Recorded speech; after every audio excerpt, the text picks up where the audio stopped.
Joining BCFM. BCFM on 93.2. 4 hours a day.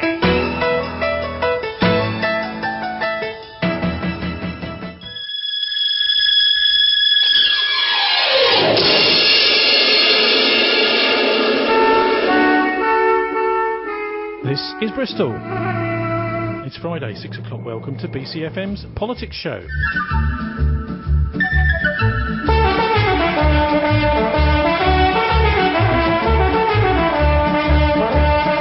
I'm Tony Gosling. Helping me review this week's news is the Green Party's Bristol Mayor candidate in next May's election, Sandy Hore-Ruthven, and Gloucester's prospective Parliamentary candidate for the Brexit Party, Richard Ford. Irish Republican Labour activist Martin Summers is here too. So joining me to review this week's news, at Green Party's Bristol Mayor candidate in next May's election, Sandy Hore-Ruthven. Hi, Sandy. Hi, how are you? And Gloucester's prospective parliamentary candidate for the Brexit Party, Richard Ford. Hi, Richard. Good evening, Tony. I'd like just first from you, Sandy, to get your take on the latest Brexit. Let's try and get it over with as soon as possible. It's dragging on and on, but apparently an extension is going to be decided on Monday, if there is going to be an extension, but it's still not 100% certain. What do you think? Well, I'm not an expert in European political machinations, but what I can see is that we're still stuck, and I think even if we have a general election, then we will end up in a similar place. Actually, I don't think the electorate is clearly moving one way or the other, so I'm not sure if an election will solve the problem. We may well end up with a hung parliament, and so we still need to go, to my mind, back to the people to ask for a final vote to see what they want. Richard? Well, I mean, the people, of course, had the vote 3.5 years ago. It was conclusive. It was 52%. It's a Remainer Parliament. Hang on, 52% is not conclusive, is it? It's very marginal. It's a majority. It's a majority in a company. It's a majority in anything. So a majority is a majority. And according to the law, it's a majority. At the time, the Prime Minister said, vote that way and you'll be leaving. We've had, as you rightly say, Sandy, machinations from a Remainer Parliament that's tried to frustrate the will of the people. The people still want to leave. They want the thing done. Extending it, I agree, there could be a hung parliament if there's an election. Are we going to have an referendum if there's another vote and it goes marginally the other way? Will it continue ad infinitum? People voted. It was clear what they were voted for. They weren't all stupid, thick, ill-educated, elderly, whatever has been said by the Remainer side. A lot of them were professional people, sensible people, people who had the vote. They expressed the vote. Hasn't happened, and of course we have a crisis of democracy because it hasn't happened. And the problem, of course, or I suspect you may well agree with me, is that Parliament doesn't represent the people because, of course, the electoral system, this is the fundamental problem with the first-past-the-post system, where you can have a party can get 4 million votes and 1 MP, and a party get 150,000 votes and 10 MPs. And, of course, that's always to the benefit of the Labour and Conservative parties, which is why it's remained that way. So one thing maybe we can have some unanimity here on, because surely this is something that the Greens would support as well, and you, Martin, for Labour. So Labour don't support that. Well, Martin, let's hear from Martin now. I certainly do, yes. I mean, when Jeremy Corbyn was first running to be leader of the party, I buttonholed him at a meeting down here in Bristol, and I said, why don't you go for PR? Because the New Zealand Labour Party, the left wing of the Labour Party, forced PR in the 1980s. And he said it's going to be political suicide. No, what he said was, I'm prepared to have a constitutional convention to look at all of this stuff.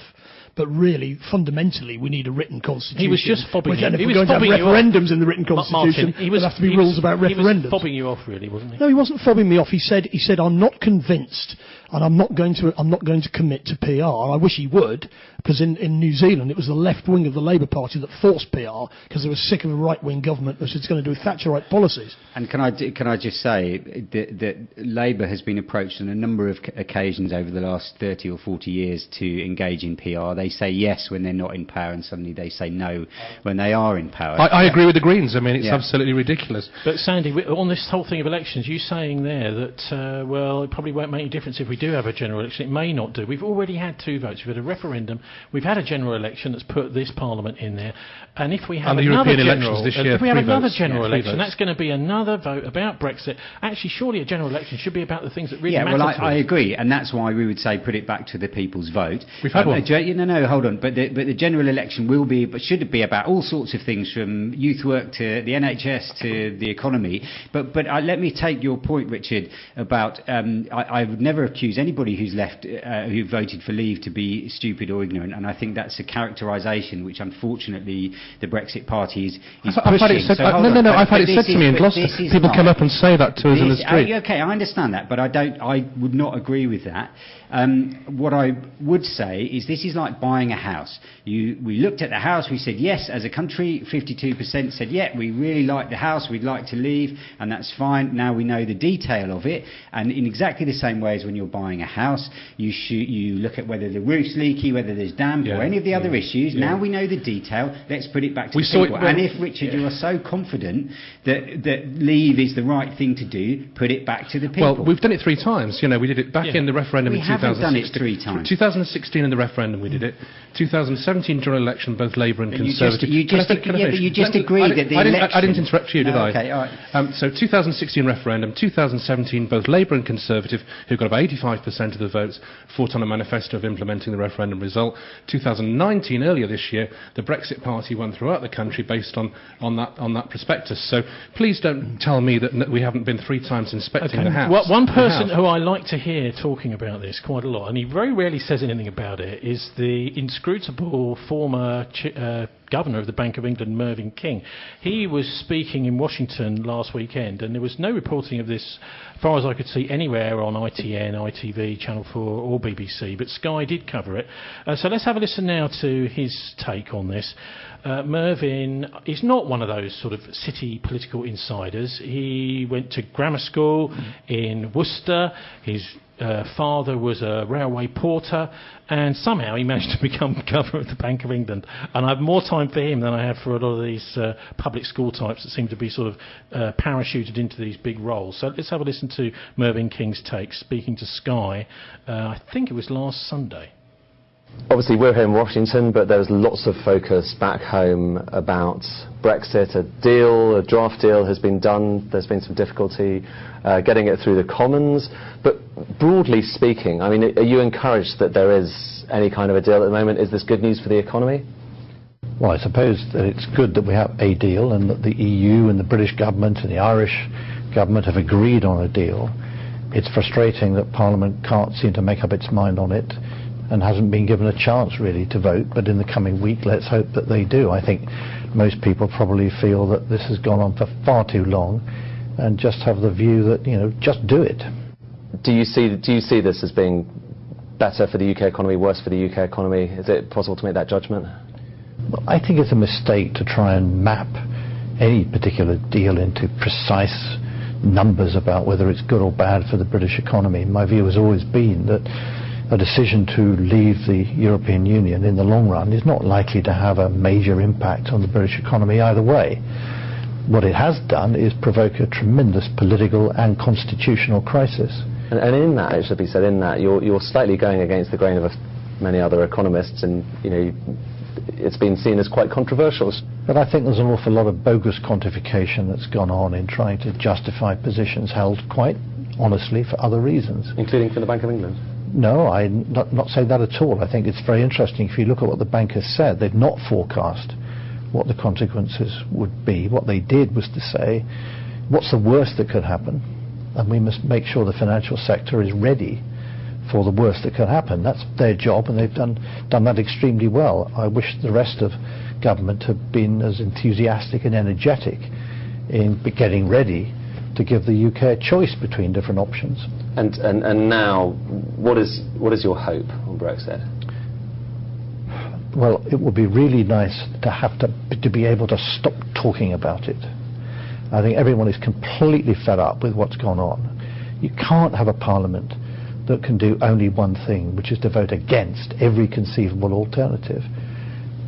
I've said before, we need a new parliament, and I think we need an election where it's clear which people believe in Remain and which people believe in leaving, and whichever parties or coalition of parties obtain a majority in that general election will be able to claim that they have both a public mandate and a majority in the House of Commons to pass the legislation needed to pursue that objective, irrespective of whether that's Remain or Leave. We just have to resolve this now.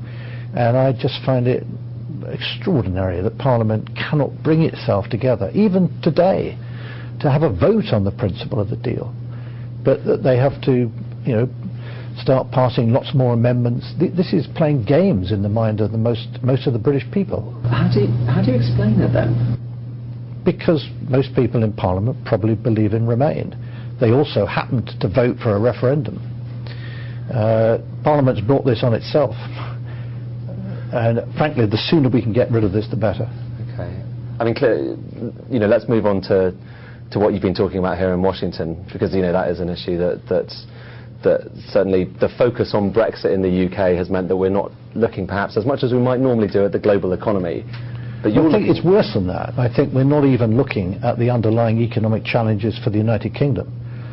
We have one of the lowest saving rates in the British economy of any country in the G20, save perhaps for Argentina.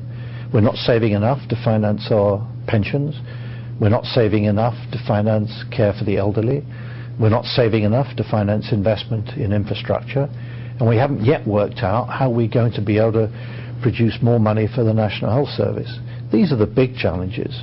What do we do about the education of 50% of the population who don't go to college or university? These are the issues that will determine our prosperity in the future, not Brexit. And it's a great shame that this issue has dragged on for so long that we've been distracted from thinking about things which are important even just for the United Kingdom.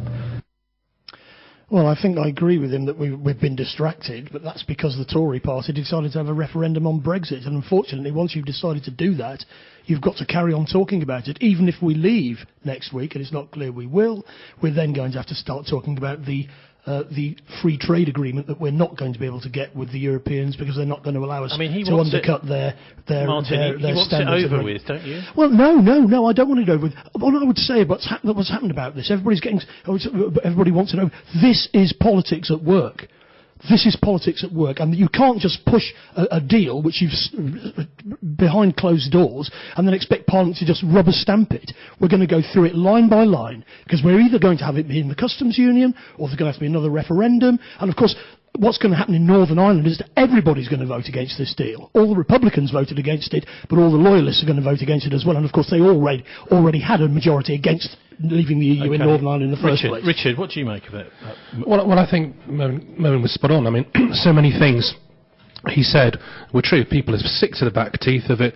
We need it to be sorted now. Now, the reason that we're in this situation isn't because there was a referendum. The reason is because we had a referendum and the result was reneged upon by this Remainer Parliament, composed of Labour, the Lib Dems, the one Green MP, and all the rest of it. So if you have a referendum and don't implement it, what do you expect? And we have people in this country, and I'm very, very sure about this, are more Leave now than they were back in 2016. They are totally sick to the back teeth of this zombie Parliament. Now, I'm not saying for a moment that we should just go in on Boris's warmed-up Theresa May Brino deal in 3 days. I do agree with you on that point.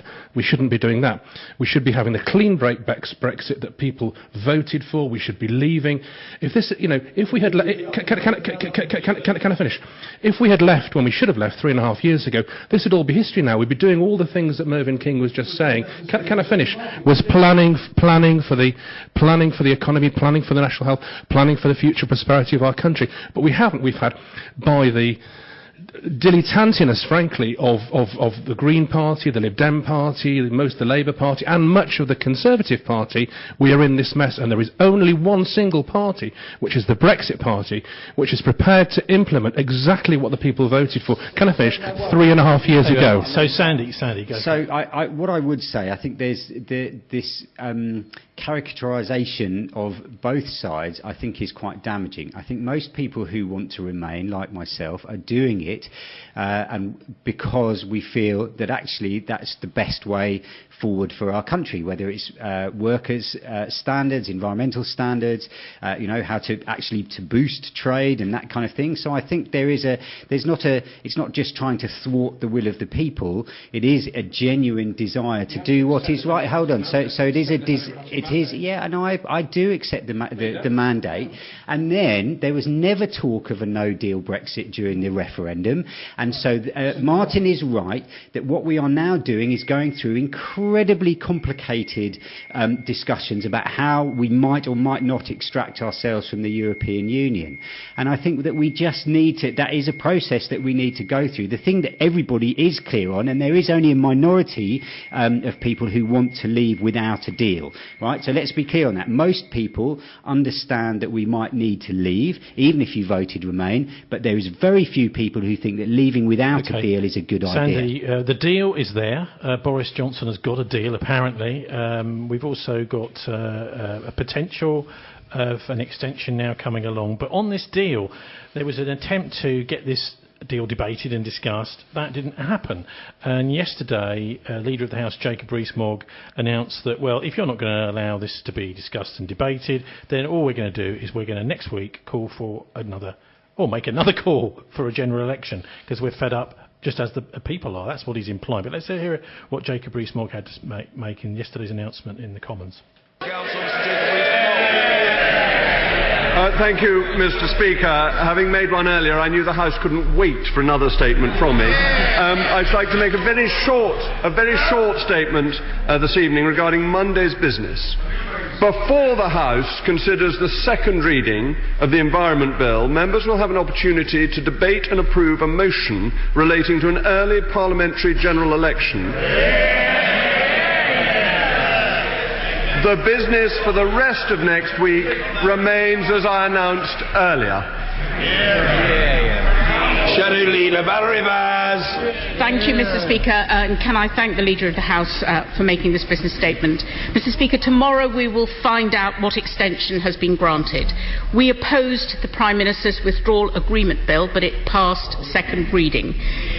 Several of my Labour colleagues have voted for that bill, not because they support the Prime Minister's deal, but because they wanted to scrutinise it, amend it and debate it. That's how Parliament works.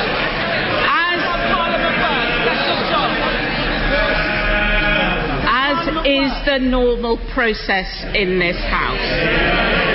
We on this side offered the Prime Minister our support for a proper timetable to enable the withdrawal agreement bill to be properly dealt with. But the Prime Minister has rejected that in his letter to the Leader of the Opposition because he does not want that scrutiny. But, Mr. Speaker, I want to make it clear that Her Majesty's opposition Labour Party will back an election once no deal is ruled out.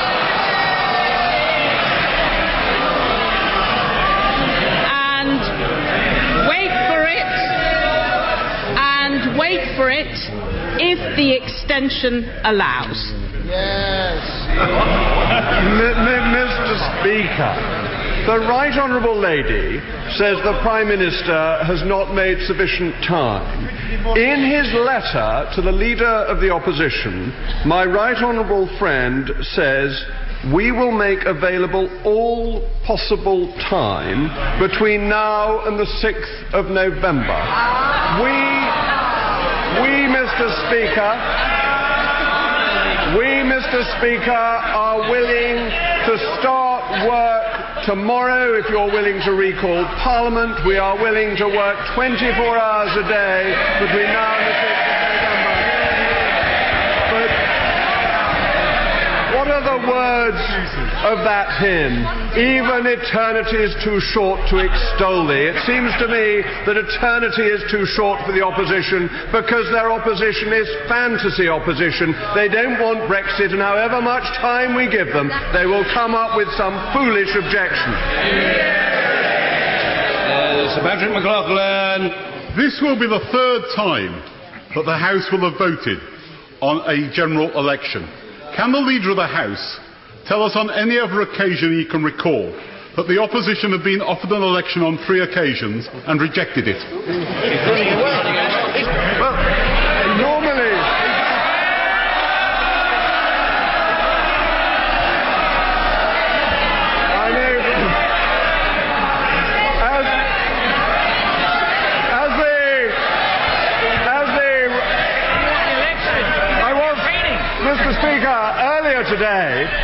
earlier today I was actually praising the Right Honourable Gentleman, the Leader of the Opposition, and today I'm able to quote him because his words are words of wisdom. He said on the 24th of September 2019, exactly 1 month ago, this crisis can only be settled with a general election. That election needs to take place as soon as this government's threat of a disastrous no deal is taken off the table. We have met the condition he set. The Prime Minister has got a deal. No deal is off the table, and yet for some reason the opposition still doesn't want a general election. But Mr. Speaker, we know why this is. We know why they won't have an election. It's because they're afraid of the voters. Alienated are the voters, so feeling disenfranchised are they with their socialist friends that the socialists are running away from an election. Are the socialists running away from an election? I think that we don't have to have an election at all if we don't want one. I'm afraid that's the reality of the situation. Richard? Of course they're running away from it. the whole raison d'etre of the Leader of the Opposition is to make the government fall and to bring in an election. Labour are scared silly and they're running away from an election. No, we're not going to have a no-deal Brexit because at the end of 2020 there's still a no-deal trapdoor in there. We're not having an election until that's removed. Can I finish? There is no question the Labour Party is in meltdown. It's losing voters, Remain Labour voters to the Lib Dems. It's losing Leave and the Greens, to be fair, and it's losing Leave Labour voters to the Brexit Party. The last thing Labour want is an election for the very reason they're going to lose it. And I'm going to agree with Richard there. I think Labour have weaseled through this process. They haven't been clear what it is that they want, and they're aiming just for electoral victory, which feels like what Jeremy Corbyn has sort of been aiming for from the start. But actually, I think people have seen through that and are looking for proper leadership. Caroline Lucas doesn't want an election before Martin, can we just put that question to you? What do Labour want? If they don't want this deal, what we need to have is if we scrutinise this deal, if we get a flexible extension, there'll be time for everybody to talk about this deal and nail down what's in it. And of course, there's really important questions about the customs union, questions about the single market, that's what it takes. If you're going to make a decision which is a once-in-a-generation decision since World War II, you don't just rush it through on the nod. And of course, the DUP will oppose this deal because it leaves Northern Ireland inside the single market. I think you need to calm down a bit if you don't want to be saying so much. No, I know, but I am getting angry with people saying we all want this done now. We don't necessarily want it done now. We want it done properly. I just ask you a question. If you don't want no Brexit and you don't want this deal, what do you want? What we want is a deal that we're happy with, which we can then put to the people. So you want your own deal? Well, if we want there's two possibilities here. We either have an election followed by a referendum, or we have a referendum followed by an election, and that's the only two ways out of where we're at. Sandy, can I imagine a sort of take us back 3.5 years and imagine a slightly different type of politics? So, okay, the referendum's called, which I think was a bad idea in the first place, but imagine campaigns that try to deal with facts, not fiction, and then a Prime Minister who responds to that and says, okay, 52% said leave, 48% said stay. That feels like a soft Brexit to me.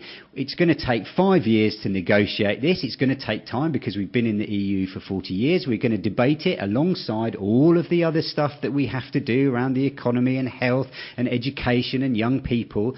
Imagine a different kind of politics that takes us through this, what is a difficult debate that doesn't involve whether Labour get power or not, whether the Tories get power or not, and is not brought and dragged to the extremes by people like the Brexit Party. I think there is a different way of doing this.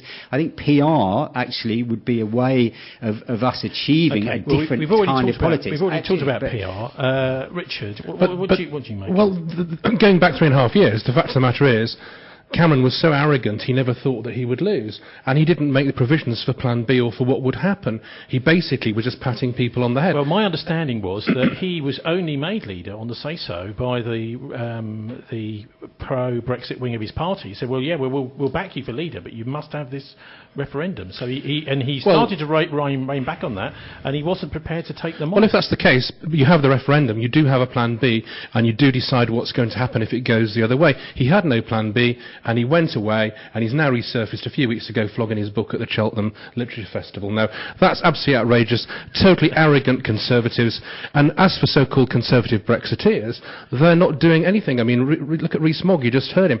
You know, he is flogging Boris's warmed-up Theresa May plan. So, and please don't, Sandy, please don't call us extreme, Brexit Party extreme. We want to implement the referendum, the verdict of the British people. Can I finish? 3.5 years ago. I find lots of Extinction Rebellion and what the Green Party do in Stroud, near to where I live, I find that extreme, but I haven't called you an extremist. No, but there are very few people and there is no majority for a no deal, and therefore it is going to take a long time to negotiate. Okay. Now, look, we've got also something else going on in the background here, another big delay, which has not been talked about. I haven't seen anywhere, really, on the mainstream press, and that's the delay at the European Commission, because a whole bunch of new commissioners, these are the failed politicians they put forward to run the EU, have been kicked out by MEPs because of their financial irregularities, and so they've had to delay the implementation of the new Commission by at least a month. I thought we'd have a listen now to some of the hearings that have been going on over in Brussels. The MEPs scrutinising these new people that people like President Macron, etc., have nominated to be our new EU leaders. One of the things I'm interested in is your openness and explicitness around sacred principles and sort of... Hang on, that's Russell Brand. Sorry about that. I don't know how he managed to creep in there, but let's now have a listen to the correct clip from the EU scrutiny of the new commissioners. No, Mr. Fest, I don't see this thing, with all due respect, as an either-or. I do not. Simply do not. I understand that some people want us, force us to think like that. I will not do it. And I go a step further, looking at this part of the hemicycle. I would also resist the temptation of people pushing me, using this argument to do it. There are no two Europes. There is one Europe with place for everyone. That's my answer to Mr. President. But don't you think it is important that commissioners of the EU Commission is clean and are people where we cannot question whether they have integrity or not? Don't you think that's important? As an expert on foresight, you already know what I'm going to say. Since nothing can surprise you, you must have a relaxing life. I envy you. I don't even know what I will have for dinner. What will I have? And you're right, when I got the portfolio for foresight, it's true that some of my colleagues have been asking me if I can now tell them what would be the next lotto numbers. Thank God that we're leaving this political project, because all these ideas of taxation represent everything that is wrong with this union. The difference between the British people and your project is that you are pro-harmonisation. We are pro-sovereignty. So by all means, carry on, but Britain won't be taking part. Well, I don't share your views, but I appreciate your good wishes. There we have some of the hearings going on over in Brussels to these new EU commissioners. Martin, should we start with you again? There is a flawed process here, isn't there, that we've got senior political people nominating those who are going to be actually running the EU through the Commission, and the MEPs are simply not happy. This has never happened before. They've had a good look at their backgrounds, and they've said, well, these people, some of them are simply not clean. We're not going to accept these people running the EU Commission. Well, the whole point of having the Commission is because it kept the decision about who was going to be commissioners at the national level. If you were going to have a federal union, like in the United States, you could elect a president of Europe. You could elect a Congress of Europe. But, of course, because of the history of Europe and the fragmentation, the national governments wanted to keep control of how the Commission was formed, and that's why the Commission isn't directly elected and is appointed by the political representatives of the various countries. It's a bit of a dog's breakfast, but the alternative of having a federal state is one that nobody really wants. Ursula von der Leyen has been accepted by the MEPs. She's going to be the new commissioner, taking over from Juncker. I got that right, I think, yes. Not Tusk, Juncker, at the Commission. She's... I wrote a book with the European Commission. Her main we've had him on this programme, her main thing is the implementation of the European Defence Union. So that's obviously going to be a big thing at the Commission. But anyway, Richard, what do you make of these hearings, and why haven't we... I mean, on the 1st of November, the day after, the 31st of October, we're supposed to have a new EU Commission, but it's not happening.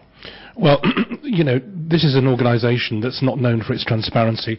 There's no accountability for MEPs' expenses. There's been no accounts for the last, I think, about 17 years now. So there's never been this scrutiny. There's never been the transparency that there should be in an organisation of this kind.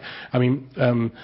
Ursula von der Leyen, she was shoehorned in on a smoke-filled backroom deal, nothing open at all. And to say, Martin, But she's been approved by the MEPs. She has. I mean, these other ones haven't, but she has. She has been. But the other interesting thing you didn't mention was that apparently she's also said that if the UK is still in the European Union on the 1st of November, we have to have a UK commissioner as well, which will be quite interesting to see who would be nominated. But she won't be in charge on the 1st of November now. Anyway, Sandy, does it bit of a mess, isn't it, over in Brussels? It's not perfect over there at the moment. It is a mess. Do you know what? I'm not going to claim to be any sort of expert on how the EU Commission runs. I do know it's not perfect, but then the hearings that you've just played are exactly what should be happening. If people don't like what's going on, that's the democratic process, but the what's legal happened process. is people have been put forward for these jobs with things like criminal records, and so the MEPs have taken weeks and weeks and months even having to say, well, no, you can't have that one. They put another one forward, they scrutinise them, and they say, well, no, we're not having that one either. And my understanding is that actually it's been Britain that stood in one of the countries that stood in the way of having directly elected commissioners in the past. I don't know the detail of that, but that's my understanding of it. So I think in a way we're sort of reaping what we've sown, and having a slightly, as you say, smoke-filled room system because we haven't allowed it to open up. And the reason we have the EU, the reason the EU is a good thing is because there are big multinational corporations who are moving their tax dollars around the world in order to avoid paying tax, that environmental issues cross boundaries, migration crosses boundaries, matters of international security cross boundaries.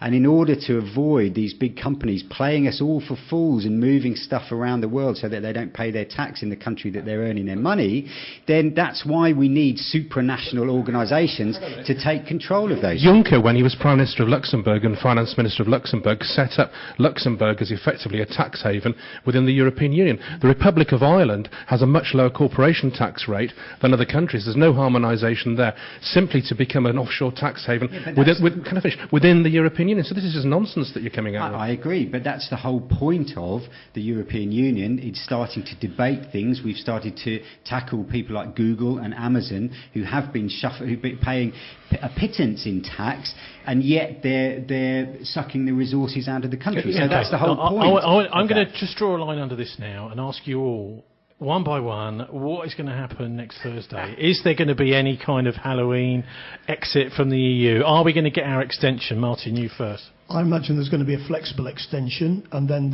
when the people are satisfied that they've debated the bill, you've then got a bill that either goes through or doesn't go through, and then you have a general election or a referendum to resolve it.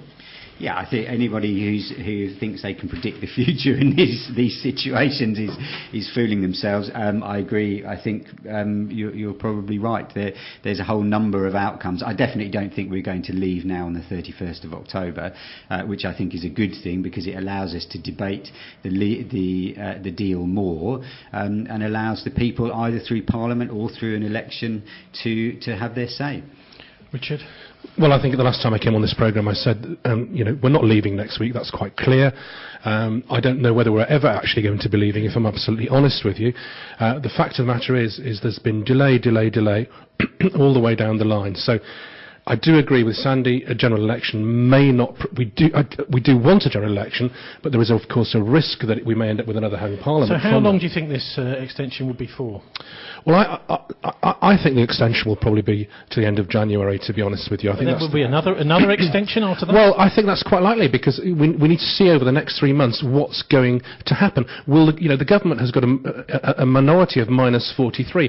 How long can this zombie government continue in a zombie parliament? There does need to be an election. There doesn't need to be a referendum. We've had that. And if I can just correct Sandy here on what he said earlier, it's not a no-deal Brexit. It's a World Trade Organisation Brexit. That is very clearly set. Without a deal with the EU. Without a deal with the EU. This is not a deal. We're not talking about a deal now. Boris Johnson's not talking about a deal. He's talking about a treaty, which is a different thing. It's a treaty, an international treaty that he's talking about, and that is what needs to be made clear, and isn't currently being made clear. All these loose terms. I may be wrong, but I thought that treaties were actually just negotiated by governments, and parliaments didn't get involved. But no, hang on. There's just one thing I'd like to say about this, we're going to be talking about Martin Bormann, the treasurer for the Nazi Party, afterwards. But I look at this and I can see some similarities with his tactics here. Martin Bormann's delay tactic is agree, report progress. This is how he dealt with Hitler. Let time pass and then gradually introduce obstacles. And that's what I've seen in a lot of this Brexit process, is that rather than do it and then tweak it, we're seeing delay after delay after delay. Anyway, so... Can I say on that? Which is why the people's vote is the best way through this. I get that it is not a perfect way through this, but the trouble is people vote in a general election on a whole range of issues and should not just be thinking about Brexit, which is why the people's vote is the way through this. Whether you like it or not... Maybe we'll see. There may be one. We shall certainly see.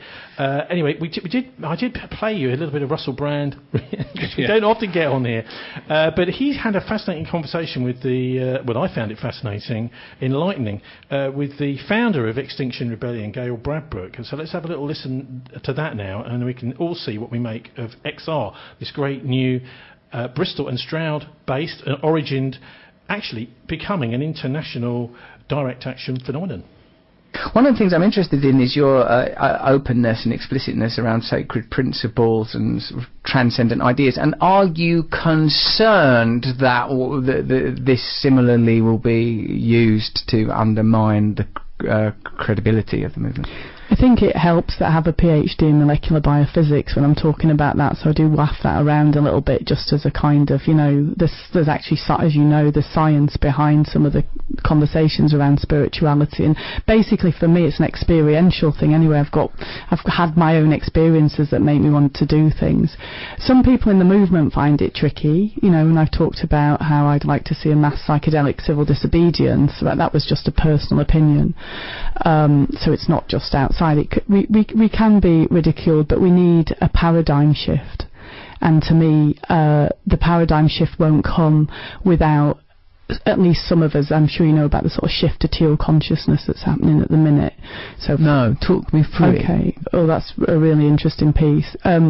So there is this paradigm, there is a shift in consciousness happening. It sounds very hippie-ish when you talk like that, and I think it's really important that one of the main things from Extinction Rebellion is trying to remain a broad church, that if you have a very scientific paradigm and you want to focus on current politics and affecting current politics, there's a space for you. If you have a paradigm that says I want to walk the Mary Michael line singing and praying, then there's a space for you in it. And that, as again Nikki Kashtan talks about, both and, sometimes things are set up against each other, but they're not in opposition. They're just different perspectives and different needs.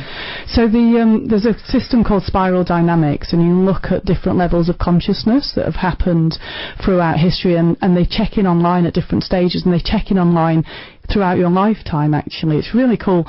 Politicians have used it. It's something you can measure by asking people questions, and it's not like you're just one or the other. So like the beige layer is the layer that babies are in. It's like all about needs, like I need a toilet, I'm hungry or whatever, and it moves up through animistic religions and different, and when they came in online for humanity roughly from the geological record, right? Well, it's interesting talking about spiral dynamics in politics, Sandy. I wonder if you managed to become mayor of this city, will you be introducing workshops in spiral dynamics? I mean, what do you make? No, I won't. But I think what we need to talk about is the message, the clear message that Extinction Rebellion is bringing, which is climate change is a real and present threat that we have to deal with now. Now, whatever your motivation for thinking that, scientific or spiritual, I think is what she's saying, doesn't matter. What really matters is that we start to take action now to combat climate change, and that's what I would intend to do should I become mayor. And that means very specific actions. The interesting thing is, if you're going to tackle climate change, actually the things you need to do are quite boring. They're things like bus lanes and cycle lanes and stuff like that. Marvin the Mayor right now has got a real difficult problem to cope with. That is too much emissions in the city centre. What would you do? So we've said already that we would put in a congestion charge that would raise us £6.5 million a year to invest in buses, cycle lanes, and that kind of thing. Because you know what he says? He says because it would affect poor people too much. Yeah. So can I finish? So the congestion charge would only be for people driving in from outside of the city. So if you live in Hartcliffe or in Lockleys or Clifton or Hillfields or wherever, you do not pay the congestion charge. Second of all, it would be between 7 and 10 a.m. So it's not going to ruin Broadmead and the shopping centre. People can still come shopping. But what it will do, by reducing the number of cars coming in, we can invest in public transport, cycling. That would be nice, wouldn't it? How are you going to make the buses more attractive? Because that's what people will be wanting to hear. They don't want just a stick. They want a bit of carrot. I agree, absolutely. So you have to provide the carrot. And you talk to all of the bus companies and you look at all the traffic flow diagrams. It's the problem with buses is that they get stuck in traffic. So what we need to do is prioritise the space that we have on the roads for cycling, public transport and walking. And actually it's not rocket science. It is about putting new bus lanes in where they are. Marvin's been talking about this sort of £5 billion, £6 billion mass transit system that might appear in 20 or 30 years' the underground, time. Yeah. The underground. But actually for far less money you could do exactly the same thing by pushing good bus lanes through the city centre to the point where what we would aim for is that buses move through the city and stop only at traffic lights and bus stops. Richard Ford for the Brexit Party. What do you make of what you heard from Gail Bradbrook from Extinction Rebellion? It's a bit of an insight into some of the thinking behind it, not necessarily what we've seen on the streets. Well, the problem with Gail Bradbrook and indeed she's in Stroud. I think she's working for Ecotricity in Stroud, who's the guy who millionaire who funded all the court cases about Brexit. But anyway, the fact is, I liked much more what Sandy was saying. Frankly, I find it much more practical in a big city like Bristol to get people on public transport, to get them walking, to do those things that can happen immediately. They're clear things. Extinction Rebellion in Stroud, for example, they completely blocked the whole of the town up. There was criminal damage on the London Road to street signs. This is the kind of kids are taken out of school. Sounds like a bit of graffiti. That's criminal damage, and things are broken, and that's happened all over the country. That is not, we do have a climate emergency, I do agree, and things do need to be done about it. I'm completely on the same page as Sandy with that, but there is a different way of implementing it. And the other issue, I think, is that when we have green millionaires that are funding in the same way as you have millionaires funding other parties, all for their own advantage. And very often those millionaires are drawing their income from EU subsidies in electric vehicles and all the rest of it. But I did like what you were saying. If you became mayor, I don't think it's an idea to spend 30 years building an underground system for Bristol. I do think it's a great idea to get better public transport. Martin Summers, what do you make of what you've heard? A little bit of the insight into the, psychedelic direct action. And this is the right time of year with the magic mushrooms for that, isn't it? I'm all in favour of young people getting involved in politics and having issues that they're concerned about. One of the things that worries me is some of the tactics are not helping the cause, because if you make ordinary people's lives more difficult, you're not actually getting the message across. What about the tube trains? I mean, that's one thing I found absolutely unbelievable. In fact, there was a battle went on the platform between the Canning Town residents and dragging. Yeah, well, I mean that's just bonkers. I mean, Greenpeace pioneered these tactics years ago, and you go for specific things like a whaling ship or a factory or something like that. Yeah. What do you make of that, Sandy? What do you make of the tube train incident? Yeah, I mean, if you just stop people going to work, they're going to get annoyed, aren't they? It was a mistake, but I think we fall into this trap of just being able to pick holes in things. We expect everything to be perfect. The message is still there that we need to tackle the climate emergency. And can I say, so lots of people talked about the working class people who are on the tubes getting to work, which I agree. And you know what? A lot of the solutions to the environmental problems that we face are also the solutions to equality and opportunity in the city. Isn't one of the solutions actually more tubes rather than less tubes? Yeah, agree. More tubes. Absolutely more public transport and more tubes. But one thing Extinction Rebellion are not very clear about, in fact they keep very quiet about, is nuclear.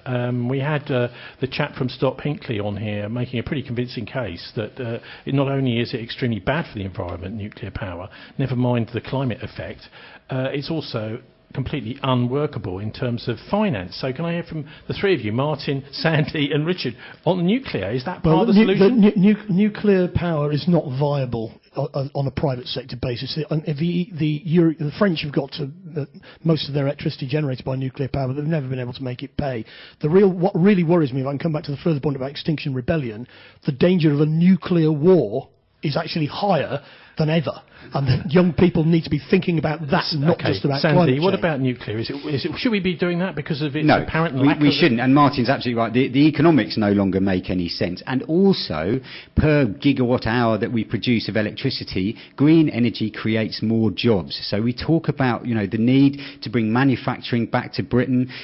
Green technologies do that, and Bristol is a real hub for green technologies and green business. So we could be, if we invested, we could be creating more jobs, putting them in the south of the city to support those more marginalised communities. So the solutions are both environmental and social. They help us to become a more equal Hinkley city. C is only going to happen with an enormous government subsidy. What do you think it's part of the solution or not? I think as a solution we need to have every type of energy that we can, whether it's green energy, whether it's nuclear. What are you going to do with the fossil waste afterwards then? Well, I'm not a nuclear I'm not a scientist. These things need to be looked into clearly before we go into them. But I mean, will you slip it down between the tectonic plates under the Earth, or fire it into the sun, or what? Like I said, I'm not a physicist or a scientist, but I do think we need to have every source of energy that we can draw upon. Can I ask a question, please? Yeah, I'd like to ask you, Sandy. If you become mayor, your ideas on transport. What's your thoughts on the 20-mile-an-hour limits?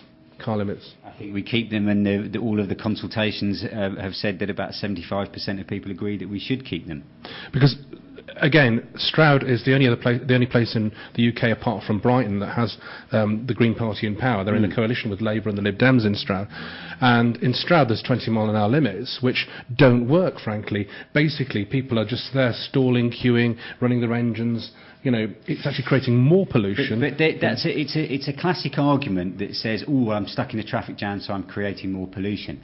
Actually, what we're trying to do is to make it more attractive for people to move around in public transport or other sustainable forms of transport. But I asked about the 20-mile-an-hour limits. It's also a lot safer. Less people are going to be killed or seriously injured if people are trundling around at 20 rather than 30. Well, yes, but in an urban environment, when you have lots of parked cars, you have people that are letting their engines run and all the rest of it. Having experienced it, I can't see, and it's implemented by the Green Lib Dem Labour Council and stuff. I can't see that works. And I was interested for a bigger. Obviously, Bristol's much bigger. Well, 75% of people who responded said it does work and supported it. So we would carry on supporting it, and this is my point. I mean, there is a joke, isn't there, that actually it's quite difficult to get up to 20 miles an hour in the city. Sure. That's another point, of course. Isn't it? And actually, my experience of the 20-mile-an-hour limit is people around here. People used to drive far too fast down here.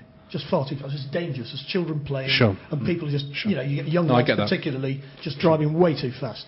Yeah. And so again, there's a thing that the Greens are anti-car. We're not anti-car. What we are is pro-community. So our communities are clogged with cars. They're clogged with pollution. Actually, if we gave streets back to people, communities meet, neighbours meet, children play, young people hang out, and actually our communities become safer, more pleasant and more integrated. And that is if you become mayor. That is but if the current mayor will not come on this programme. He's never been on this programme, apart from just before he got elected. It's a shame. Just before he got elected, Martin, why is let me finish my sentence.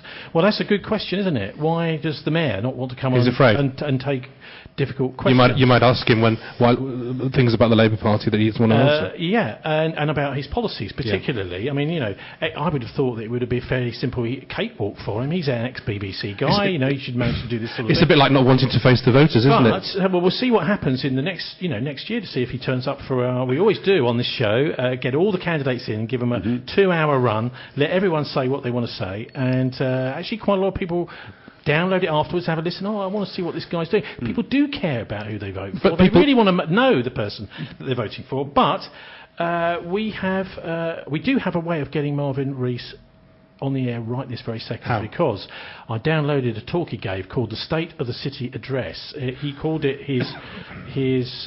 what was it called? Oh, it was called Delivering for Bristol. Sounded very corporate, and here he is talking about the bringing of Channel 4 into Bristol. Shameful if he won't be under scrutiny. And I would be asking Sandy what he makes of Marvin's State of the City Address after we've heard from Marvin, the Labour Mayor. We overcame over 30 other towns and cities to be chosen as a new home for Channel 4, who are opening their offices in Bristol later this month. And on sport, we protected pitches for grassroots sport and are working with Sports England and local clubs to increase sports hall provision. And our gatherings have brought together people like never before to find opportunities to improve participation, support talent to development, and bring world-class sport and events to the city. That's called keeping your promises, and I'm delighted to be able to share with you and demonstrate delivery for the city. But of course we didn't stop there with that short list of pledges, and we've delivered so much more. So I'll give you a brief rundown of some of our achievements, but I wanted to start by expressing my gratitude to my hard-working and dedicated cabinet, to my office team, to the City Council leadership and workforce, to our city partners, and also to my Labour colleagues who have delivered a budget year on year in the face of political opposition that's made all this possible. Bristol really is a collective endeavour. So we have the Parks Prospectus now, and new funding for tree planting as part of our city plan commitment to double the tree canopy in Bristol by 2045. The Stepping Up programme has delivered training and development for 104 participants from BME backgrounds and women and disabled people. 70% of the first cohort have gone on to get promotions, and so far 46% of the second cohort. We also now have a cohort of 35 Somali women, 25 of whom have now gone on to get jobs. This is economic inclusion being delivered. The Bristol Equality Charter successfully launched, with 70 signatories to the Bristol Equality Network and the LGBT+ Voice and Influence Partnership. Well, that's the Bristol Mayor, Labour Mayor Marvin Rees, speaking a couple of weeks ago in his State of the City Address 2019. Martin, he's talking there about economic inclusion, but we have a bit of a problem, don't we? A lot of this talk about equalities misses out the fact that we've got an increasing divide between rich and poor. We've got a massive increase in the number of homeless people in the city under this mayor, and most shockingly, over the last 5 years, a tripling of the number of homeless deaths, for example. That doesn't seem to fit into Marvin's idea of equality. Well, I think the problem is that the mayor doesn't actually have much power. The society has run things like universal credit, for example, with the 5-week wait, have impoverished loads of people, but the mayor's got no power over that.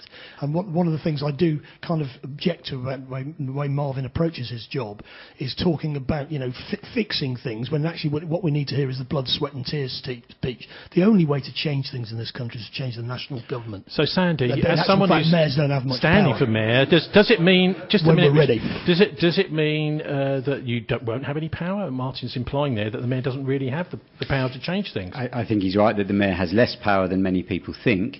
But Marvin started that speech by saying we've got to stop tinkering around the edges. Well, the mayor's been in post for 4 years, and if he's just saying that now, I would have expected him to stop tinkering around the edges right from the start.